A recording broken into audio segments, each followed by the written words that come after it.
All right, before we talk more about the structure, I wanted to say just a few words about how to study Matthew and kind of piggyback on some of what Dad was saying.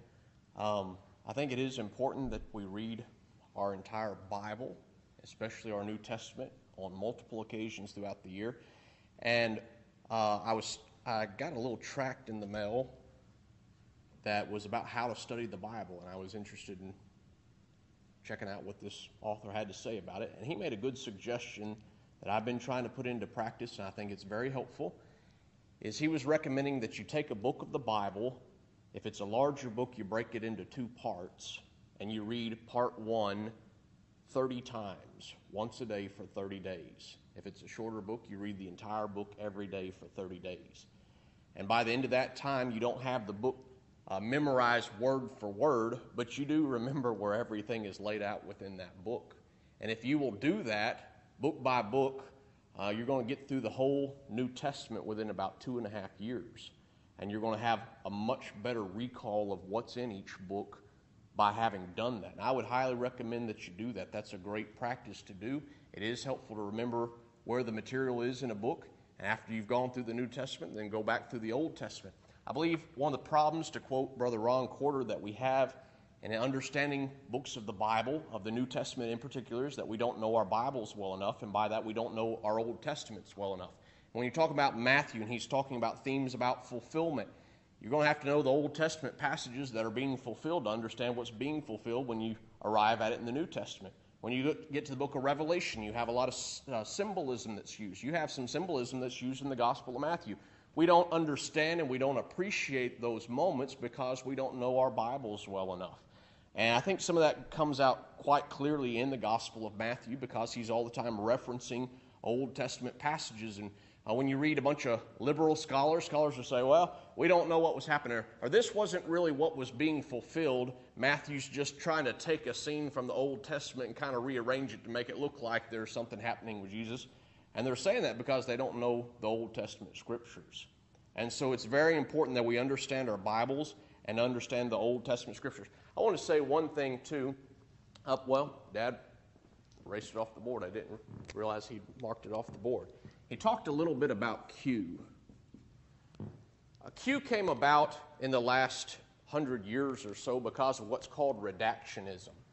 And up until about the mid-1700s, early 1800s, everybody believed that the reason that Matthew came first in the New Testament was because Matthew was written first. It was the first gospel.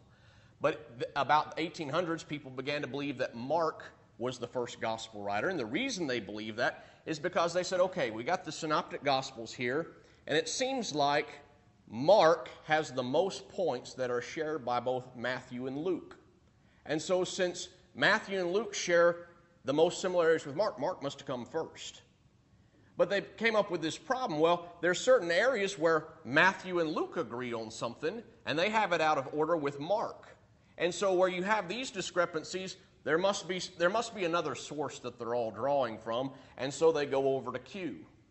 And one writer put it this way, I think it was Charles Quarles, he said, these guys are putting all their faith in a document that they've never seen while they're doubting the ones that they have. What sense does that make? That's kind of like evolution. We're going to believe in something we have absolutely no proof, and we're going to deny the proof that stands before us. And so when you hear people talk about Q, that should be a red flag. There is no such thing as Q. There are different writers who write about Q, and they may be right on some things, but whenever they get to mentioning Q, just be aware that that's wrong. There's no background or basis, but that's where it came about. People began to look at the synoptic gospels and to compare them. You have what some people refer to as synoptic problems. There's no problems within the synoptics. There's problems within people's minds as they're looking at the synoptics.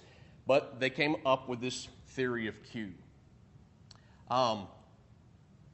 Dad said that he started studying the Gospel of Matthew in 1987, and that's about when I started studying it, I guess. I was about a year old, but as far back as I remember, I do remember Dad preaching a lot out of the Sermon on the Mount. And there are a lot of our brethren have taken Dad's sermons, and they preach Dad's sermons on the Sermon on the Mount. I'll just pick on Brother Alan Bonifay. He said one time, When I study the Gospel of Matthew, I read Fowler, chapters 1 through 4. When I get to chapter 5, 6, and 7, I just preach your dad's sermons because there's no purpose in reinventing the wheel. And then I get over to chapter 8 and I start preaching Fowler again. Mike Criswell quotes Dad on the Sermon on the Mount. I just say that to say we're in for a treat this week as we study through the Sermon on the Mount. He's been studying this for a long time. And him having taught that and grown up hearing it and him having us memorize chapters 1 through 9, I think he cut us short. I think we got through chapter 10. But whatever the case was, Matthew's always stood out in my mind. And I really appreciate the Gospel of Matthew. As I've been studying and preparing this material, I told the brethren yesterday, I said, y'all come out when you can.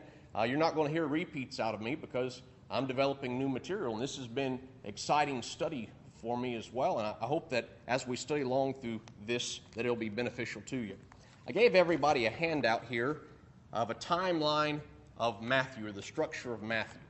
I like timelines because it helps me get a mental visual of how things are laid out and understand the structure. If I can understand the structure of a book, it helps me remember where the different parts of the book are, how the flow is, and some of the background, the purpose of the writer. And so I've given you a blank copy, and we're going to fill some of these things in as we go along. I'll give you a heads up when we're going to write in some blanks. There are some key phrases within Matthew that help us understand the structure of Matthew. Okay? There's this phrase here in Greek, which is just translated, when Jesus had finished.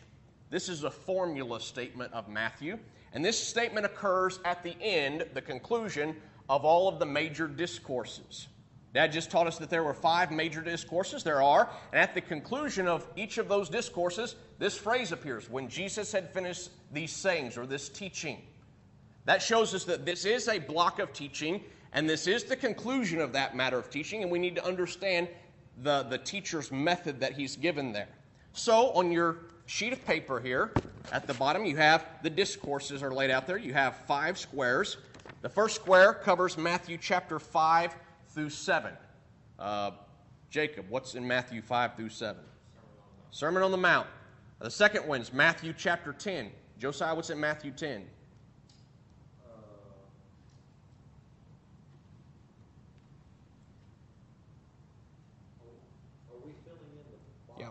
Filling in the boxes right now. Nehemiah, do you know what's in 10? Joseph? Ethan? Cody? Evan? Dad? The limited commission. The limited commission. Okay? In Matthew 5, 6, and 7, you have the teachings of Christ. In 8 and 9, you have the miracles of Christ. And then the disciples are now being sent out with teachings and ability to work miracles. So they're going to do as disciples what Jesus has just demonstrated to them in the previous 5 chapters. Now, you get over to chapter 13.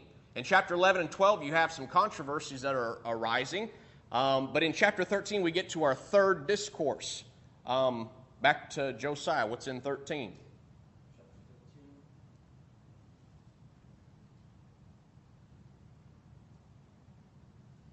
The discourse of the what? Cody.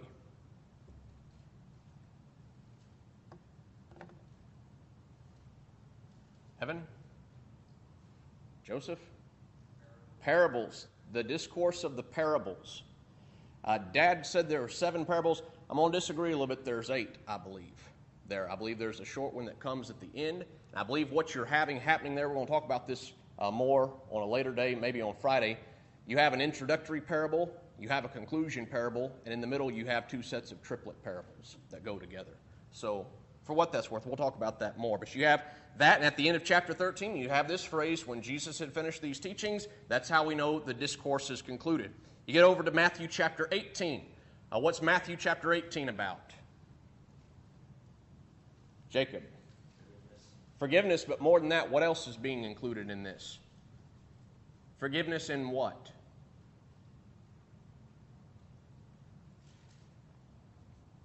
Nehemiah?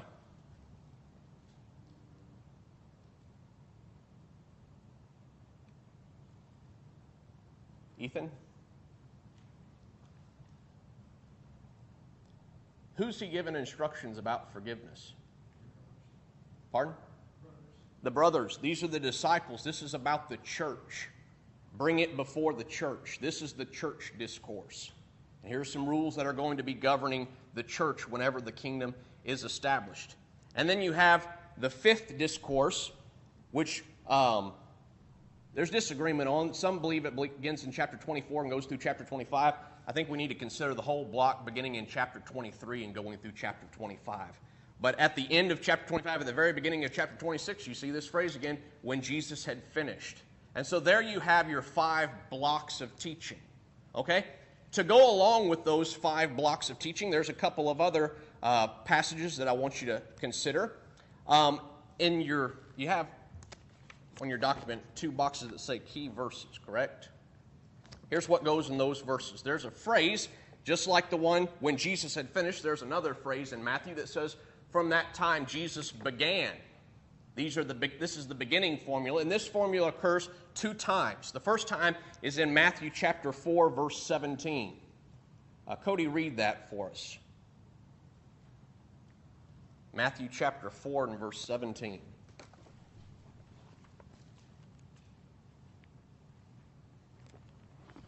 From that time, Jesus began to preach and to say, repent, for the kingdom of heaven is at hand. Okay? He's going to begin his public ministry. From that time, Jesus began. And he begins his ministry with the same place John began his ministry. Okay? The same exact phrase. It occurs 2 times. You have 2 boxes there. The first key verse, Matthew chapter 4, verse 17. And the second box, the second time this phrase appears is in Matthew chapter 16, verse 21. Jacob, why don't you read that for us? 16:21. From that time, Jesus began to show to his disciples that he must go to Jerusalem and suffer many things from the elders and chief priests and scribes and be killed and be raised in the 3rd day. Okay, from that time on, Jesus began to set his mind to go to Jerusalem. The bulk of his public ministry is through at this point. He's focusing mainly with his disciples, but from this point on, he sets his mindset that he is going to go towards Jerusalem. Okay, those are 2 important key phrases there. Matthew chapter 4 verse 17, Matthew chapter 16, verse 21. Now, I'll explain some background that scholars have controversy about here. There was a fellow whose name is slipping my mind right now. Anyhow, I'll find it in a minute. But anyhow, he saw these 5 formulas with the discourses, and he decided, well, there's 5 discourses because there were 5 books of the Pentateuch. And so each discourse represents one of the parts of the Pentateuch. And so this is kind of like the new law of Moses that's being given here. There's a lot of problems with that. It's kind of like coming up with a theory and having to cram everything in to fit the theory, and it just doesn't all fit. He was right that there are 5 major discourses, and he was right that these 5 major discourses are significant, but they do not represent the Pentateuch. On the other hand, you had another fella whose name is Jack Dean Kingsbury. And Kingsbury became famous. He wrote a book on Matthew where he's taken these 2 phrases in Matthew chapter 4, verse 17 and 16:21. He said these are clearly formula statements, which they are. And so this represents the structure of the gospel. Well, you have the structure of the gospel now consisting of Jesus began his ministry and Jesus went to Jerusalem. That's not a very helpful structure. It does show you 2 key points that's going on, but it doesn't give you the full structure. I believe a better presentation of what's going on as far as a structure to keep in mind is the variation or the oscillation between narrative and discourse. That's what you see happening all throughout the Gospel of Matthew. And so you have 6 boxes above the line. That's where we're going to talk about our narratives. Okay? The first narrative begins in chapter 1 and goes through chapter 4. You have that block of teaching, and then the discourse begins in chapter 5 and goes through chapter 7. At the conclusion on the Sermon on the Mount, whenever he had finished these things, he comes down and he begins to go back to a narrative format. And he gives us the 3 sets of trilogies in miracles. You have 9 miracles that are recorded. After we get through those narratives, you go back to another discourse. So Matthew chapter 8 and 9 represents the second block of narrative teaching. Then you get to the limited commission. We have a chapter of that. After he'd finished these things, he moved on. You come to your third block of narrative teaching, Matthew chapter 11 and 12. Matthew chapter 11 and 12, you have John the Baptist asking Jesus some questions. Jesus pronounces his woes upon the people and tells them if Sodom and Gomorrah had these witnesses, they would have repented a long time ago in sackcloth and ashes. And then in chapter 12, he has a trilogy of miracles that spawn a trilogy of confrontations that spawns a trilogy of warnings to the people and what we refer to as the ultimate curse or the blasphemy of the Holy Spirit and the consequence that comes down with that. After that curse, then you have chapter 13, which is the parables about the kingdom. By the way, the parables about the kingdom come as a result of the curses found in chapter 12. It's flowing off that narrative. Now you have this discourse. You have these 8 parables that are presented. After these things, he finished. Then you pick back up in chapter 14. Chapter 14 through chapter 17 represents your next block of narrative teaching. This is a difficult section to label because there are many different types of narratives that are going on. It's not just one theme. It's not like there's miracles or there's an introduction to Jesus' life. There's all kinds of themes that are going on, but it's narrative type of teaching that's there. Following that block, you have Matthew chapter 18, the teaching about the church and forgiveness in the church. That's followed by another major block, chapter 19 through 23. 19 through 23 is Jesus approaching an arrival in Jerusalem and his discussions, his disagreements with the scribes, Pharisees, Sadducees, chief priests, and rulers of the synagogue. Beginning in chapter 23 or 24, however you want to look at it, you have the final discourse of Jesus where he's prophesying about the latter times and the destruction of Jerusalem. And then following that section of teaching, you have Matthew chapter 26 through 28, which is often referred to as the Passion narrative or the final narrative in Jesus' life. I would add one verse on here that I did not include a box for you.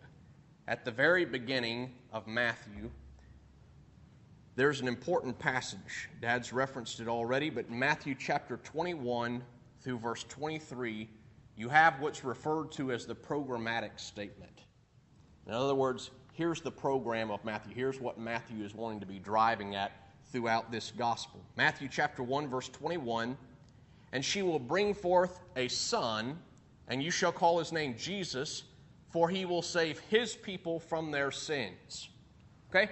Jesus is going to arrive. He's arriving. He's going to fulfill the virgin birth prophecy. He is going to save his people from their sins. That's the purpose of the book of Matthew, to show how Jesus has a people. He forms his kingdom, the church, and he is going to save his church from their sins. This is the idea of corporate election being introduced. It goes on, verse 22, so all this was done that it might be fulfilled, there's the fulfillment statement, which was spoken by the Lord through the prophet, saying, Behold, the virgin shall be with child and bear a son, and they shall call his name Emmanuel, which is translated, God with us.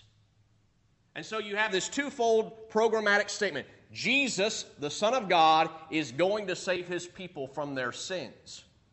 Now, as Dad pointed out, there's a lot of topics that come up throughout Matthew. Matthew is refers to Jesus as the Son of Man. He refers to him as the Son of David. And he also paints pictures of Jesus being the new Moses. And we're going to talk about this as we go throughout the study. But you have 3 themes, basically. You have the theme of the new Abraham bringing about a new Israel. You have a theme of a new Moses bringing about a new Exodus. And the new David, the ultimate king, establishing a kingdom to take up the Davidic promises. So we're going to talk about those themes as we go along. But that's kind of introduced the theme. All 3 of those phrases are pointing to the fact that Jesus is the Son of God.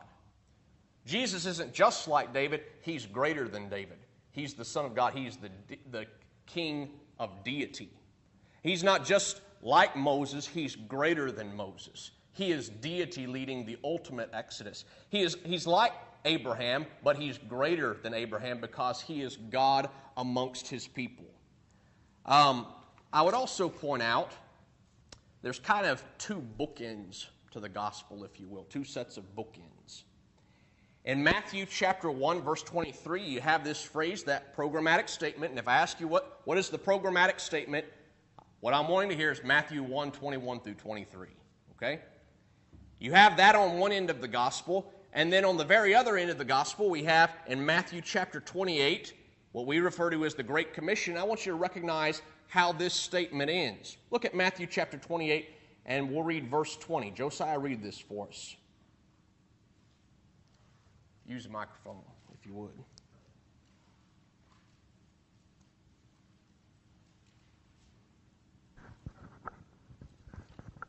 Matthew chapter 28, verse 20.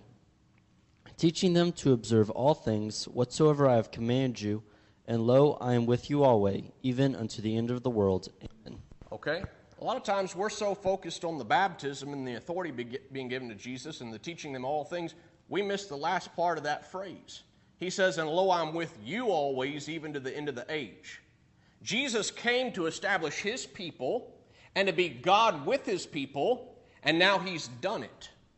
The kingdom is coming about now, and Jesus is with his people even to the end of the world. And so there you have the two bookends, that theme of God with his people at the beginning and at the conclusion of Matthew.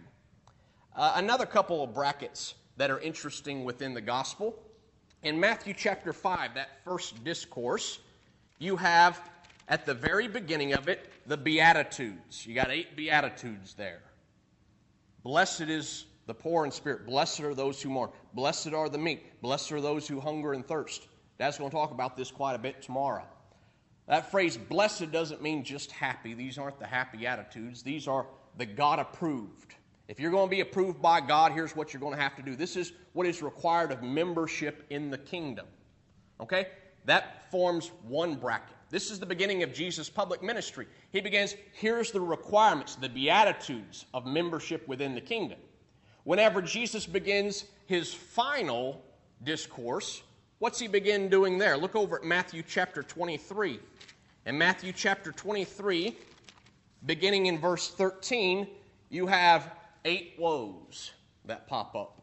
8 woes. A woe was the greatest prophetic curse that a prophet could call down from God. And he's saying, cursed is the man, cursed are the Pharisees and the scribes and the Sadducees, these hypocrites, for doing, he lists 8 things there, 8 woes. The 8 woes are the parallel opposite of the Beatitudes. And so what you have in the Beatitudes is, blessed is the servant of God who does this, and then when you get to the woes, cursed is the man of God who does not do it. And those form bookends of the discourses of Jesus. And so you have a positive statement of membership and then a negative statement of rejection of membership. And so those also form brackets within the gospel itself. If you'll flip over to the second page of your handout, we have a section that's called Naming the Discourses. I think it's good to see the timeline in a linear format and also in a vertical format, if you will. When we talk about the narratives, we have the introduction of Jesus. He's setting the stage so that Jesus can begin his ministry. And all through chapters 1 through 4, you have the introduction of the Messiah. And all these different aspects, the new Moses, the new David, the new Abraham, all these things are being brought forth in the introduction so that you can see them carried out throughout the rest of the gospel. In chapters 8 through 9, you have the miracles of Christ. 3 sets of 3 miracles. The miracles. Chapters 11 through 12, you have a picture of Israel rejecting Christ.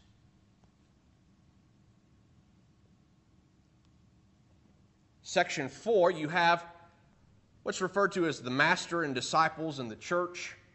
That's a kind of a general title that is kind of very vague because all the material included in those narratives there are vast and varying. But the master, the disciples, and the church. The 5th section of narrative deals with the commencement of the passion, what's going to set everything off, if you will, the spark that lights the fire. And then you have, finally there, the passion and the resurrection, or the suffering and the resurrection, Matthew chapter 26 through chapter 28. Whenever you think about the discourses, on the other hand, you have 5 discourses. Matthew 5 through 7, you have the Sermon on the Mount. In Matthew chapter 10, you have what is referred to as either the limited commission or the mission discourse. In chapter 13, you have 8 parables. It's referred to as the parabolic discourse.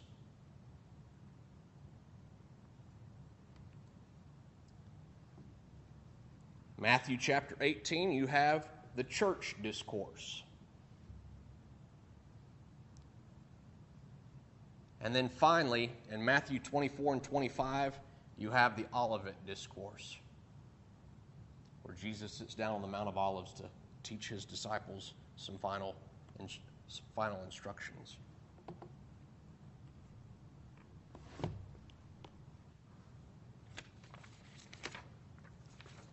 I hope you'll take that and you'll review that and get that kind of timeline set in your mind, because it really helps you understand the material in Matthew, and you'll understand more about it as we go along throughout this week, I hope. But it helps you set blocks of material aside in different categories and remember how the flow of Matthew goes.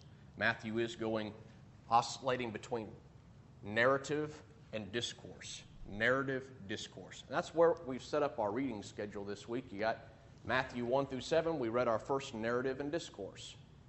You have Matthew 8 through 13. That's actually our second one, narrative and discourse. Then you hit the third one, the fourth section there, and then you have the extra. I'm not counting my numbers right here. Matthew 1 through 7 is first narrative and discourse. Matthew 8, this is 2 right here. Matthew 8, 9, 10, 11, 12, and 13. Then you have 14 through 18 is your next set of narrative and discourse. 19 through 25, narrative and discourse, and then we'll finish off with the final set of narrative. All right. Another phrase that you see throughout Matthew is this phrase, that it might be fulfilled which was spoken by the prophet, saying. Okay? This phrase occurs 10 times in Matthew. As Dad pointed out, Vincent says there's about 60 occurrences. Those include a lot of allusions or quotations or things that Jesus was fulfilling, not just the statement, this is done that it might be fulfilled by the prophet saying. You have some variations of this formula. Sometimes they'll say that it might be fulfilled which was spoken by the prophet, and it'll give his name, like the prophet Jeremiah. Sometimes it won't list which prophet it was. Sometimes they'll say this was done that it might be fulfilled which was spoken by the prophets, plural.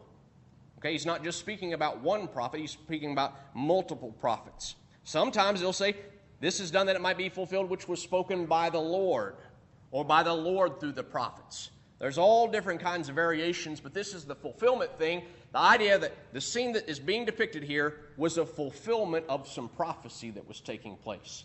And after lunch today, we'll talk about the fulfillment scene. I would point out to you, for what it's worth in this fulfillment scene, in Matthew chapter 2, look at Matthew chapter 2 with me. I'll make sure I'm reading the correct one. Matthew chapter 2, verse 17 and 18. It says, then was fulfilled. There's a little bit of a variation on the typical that it might be fulfilled. This one just says, then it was fulfilled. You see this same phrase, then it was fulfilled, again later when you get to chapter 27, verses 9 and 10. And the reason that he changes the formula a little bit is because you have 2 unique scenes here. In Matthew chapter 2, verses 17 through 18, you have women crying over the slaughter of children. And then in Matthew chapter 27, verses 9 through 10, you have Judas going and betraying Jesus, and he's going to hang himself. And what Matthew is doing is he's showing, look, God knew this was going to happen, but God didn't make this happen. And there's a difference between foreknowledge and predestination. God knew that babies were going to be killed whenever Jesus arrived. And he recorded this, and he's lamenting the fact. He knew it was going to happen, but God didn't make those babies die. On the same course, God knew that Judas was going to betray Jesus. And he knew that Judas was going to go out and hang himself. But he didn't make him do that. He had free will through the whole course. And so Matthew has intentionally altered his typical phrase of that it might be fulfilled to then was fulfilled to show God knew this was going to happen, but he didn't force this to happen. He just revealed the foreknowledge of God. As an interesting point here, Matthew, like the other gospel writers, usually gives his quotations from the Greek Septuagint as he goes throughout his gospel. The Greek Septuagint, they took the Hebrew scriptures and they translated them into Greek, and Matthew used the Greek scriptures as he teaches through his gospel. This is one of the points that shows us we can have a translation of the Bible. We don't have to go back to the original Hebrew and the Aramaic and the original Greek that the New Testament was written in and read out of those Bibles like some people teach. That you can use Bible translations, but what's unique about this is though Matthew uses the Septuagint to give quotations all through the Bible, whenever you come to these 10 phrases here, these 10 fulfillment statements, only one time does he quote from the Septuagint. Only one time.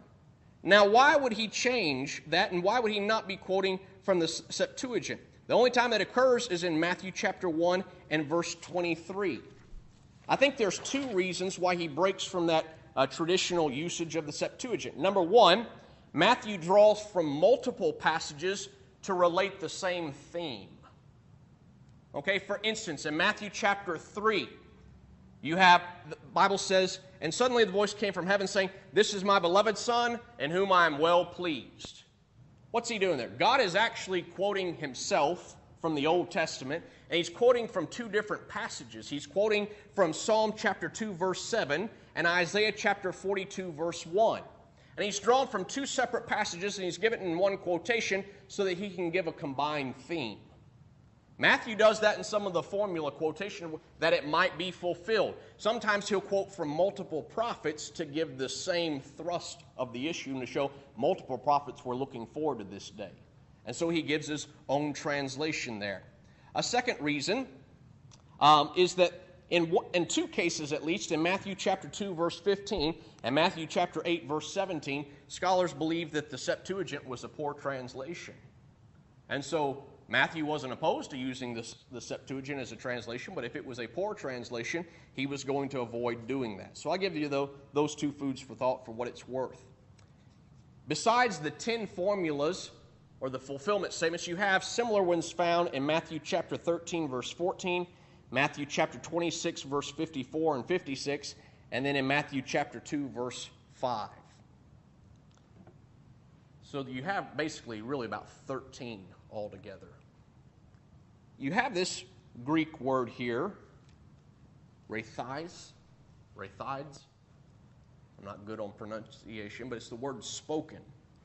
This is a participle that is used exclusively by Matthew.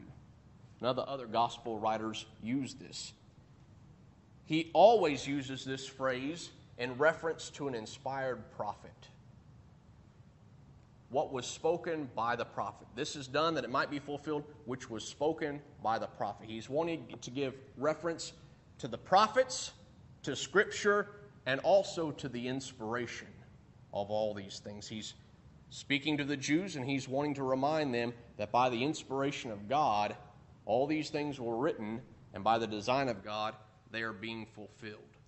So the topics of prophets speaking and the topic of fulfillment becomes a major theme throughout the Gospel of Matthew. And we're going to spend some time after lunch talking about some of the fulfillment scenes within the Gospel of Matthew. There are tons and tons. We're not going to be able to cover all of them, but we're going to introduce and deal with the ones that you find in Matthew chapter 1 and in Matthew chapter 2.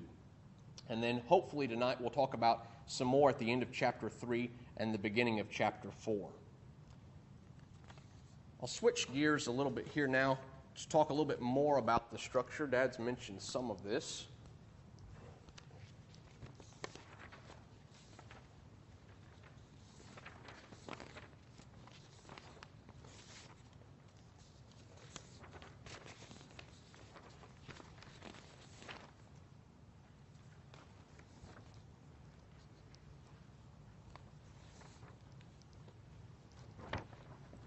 Matthew and the trilogies. It was about a year ago, roughly, I guess, that I learned about Matthew's usage of trilogies.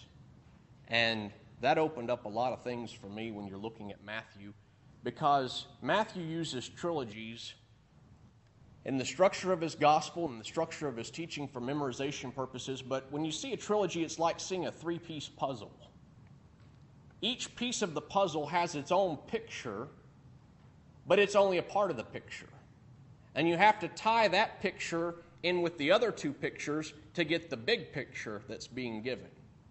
And so whenever you see a trilogy in Matthew, you have three separate parts. Each part has a standalone point, but they go together in a trilogy to give a combined point that's larger than any one of the three. And so that's the reason Matthew's writing in trilogies. And there's a ton of trilogies. This is not an exhaustive list, but I want to go through several of them so you get the point. Matthew teaches in trilogies, and it's something we need to pay attention to. Matthew chapter 1, verses 1 through 17. You have a trilogy of 14s. We're going to talk more about that in the structure of the 14s, why he structures it that way. But there is a structure of three sets of 14. There's a trilogy of names at the very beginning of that trilogy. So kind of a trilogy within a trilogy. The names Jesus, David, and Abraham. Those are going to be three key features within that genealogy and why it was given. You go on later in chapter 1, verses 18 through chapter 2, verse 22, and you have a trilogy of narratives. You have the birth of Jesus and the angel speaking to Joseph, and then to chapter 1. Then you have the arrival of the Magi, or the wise men, before Herod. And then you have the picture of Jesus and his parents fleeing throughout the world, trying to escape the death of Herod, and later arriving in Nazareth. So you have three major scenes that are pictured there, but you have trilogies within trilogies. You have three angelic appearances to Joseph, as Dad mentioned. You also have three gar statements. In Hebrew, it's the word gar, translated as then or now. It's the same word that appears to introduce each of the angelic appearances. The angels give three commands to Joseph, and three times Joseph is pictured as getting straightway up and going about doing what the angel has commanded. Those are three scenes being painted. In chapter 2, verse 11, you have a trilogy of gifts that are given by the wise men. Gold, frankincense, and myrrh. There's no parallel to that account anywhere else in the other synoptic gospels. That's unique to Matthew. In chapter 4, verse 23, Jesus' ministry is said to consist of teaching, preaching, and healing. He's showing three different aspects of what Jesus had been about doing. You need to pay attention to the three different aspects because they give insight to who Jesus was. In Matthew chapter 5, 6, and 7, we're going to talk about the Sermon on the Mount tomorrow. And as we get going, we're going to talk about the structure in particular. But it is trilogies within trilogies within trilogies within more trilogies within a chiastic. The structure of Matthew is incredible, but you have to pay attention to trilogies because you have three-piece puzzles constantly going together, and all those trilogies even being formed together for one massive picture. In Matthew chapter 8 and 9, as Dad pointed out, there are 9 miracles, 3 sets of trilogies, 3 would-be believers. There's another trilogy there. Matthew chapter 11, verse 5, groups Jesus' miracles into 3 groups of 2. Those are different kind of classifications. He heals the blind and the lame. And it has 3 sets of 2 miracle groupings. Matthew chapter 13, as I mentioned, you have an introductory parable, a conclusion parable, and then 2 sets of trilogies. You get to chapter 16, verse 24 through 28, you have a trilogy of explanations for a trilogy of commands that were given in verse 24. In Matthew chapter 20, verse 19, you have a trilogy of persecutions awaiting Jesus when he arrives in Jerusalem. He's going to be mocked, flogged, and crucified. In Matthew 21, 18 through 22, verse 14, you have another set of parables in a trilogy. By the way, that means, if you've been counting, there's 3 trilogies of trilogy parables within Matthew. Matthew chapter 23, verse 23 and verse 34, Jesus refers to prophets, wise men, and scribes. If you read Luke's account of this same passage, it just says prophets and apostles. But Matthew is saying prophets, wise men, and scribes. He's given a trilogy like he always has. And as I said, that is not exhaustive by any means. But I think it makes the point that Matthew teaches in trilogies. Whenever you see a trilogy, realize it's a three-piece puzzle. And each piece has a standalone point, but it has to be combined with the others to get the picture that Jesus is wanting us to see.